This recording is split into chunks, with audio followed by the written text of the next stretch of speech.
എടാ, ഇന്ന് എഗ് ബിരിയാണിയാണ്. എനിക്ക് വളരെ ഇഷ്ടമാണ്. ഞാൻ ഇന്ന് കുറേ കഴിഞ്ഞ ആഴ്ച കർക്കിടക്കഞ്ഞല്ലോ, എനിക്ക് കഞ്ഞി ഇഷ്ടമല്ല, അതുകൊണ്ട് ഞാൻ കുറച്ച് കഴിച്ചിട്ടും ഇഷ്ടമാണ്. എന്റെ അനിയത്തിക്കുട്ടി പാത്തുവിന് ബിരിയാണി ജീവനാണ്. ബിരിയാണി ഇഷ്ടമല്ലാത്ത ഇവിടെ ആരാടാ ഉള്ളത്?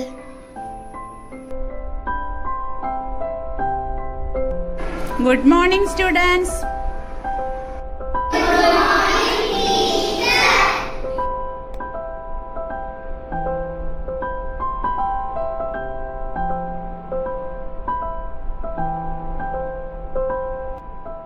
അടിപൊളി ബിരിയാണി. എല്ലാ ദിവസവും ബിരിയാണി ആണെങ്കിൽ എൻ്റെ മോനെ.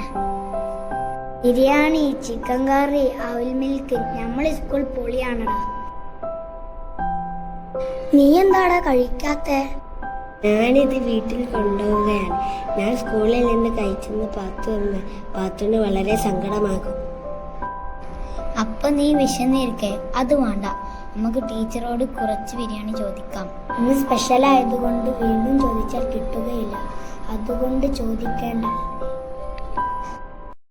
നമുക്ക് എല്ലാവർക്കും കൂടി ഷെയർ ചെയ്യാം. അവന്റെ ബിരിയാണി പാത്തുവിന് കൊടുക്കാം. റസാൻ എന്താ കഴിക്കാത്തേ? ഓന്റെ ബിരിയാണി ഓന്റെ അനിയത്തിക്കുട്ടിക്ക് കൊണ്ടുപോവാണ്. അപ്പൊ അവൻ കഴിക്കണില്ലേ? അത് ഞങ്ങൾ ഷെയർ ചെയ്യും ടീച്ചറെ. നിങ്ങൾ അടിപൊളിയാണല്ലോ മക്കളെ. തൽക്കാലം നിങ്ങൾ ഇത് കഴിക്കുക. റസാനുള്ളത് ടീച്ചർ വേറെ കൊടുത്തോളാം കേട്ടോ.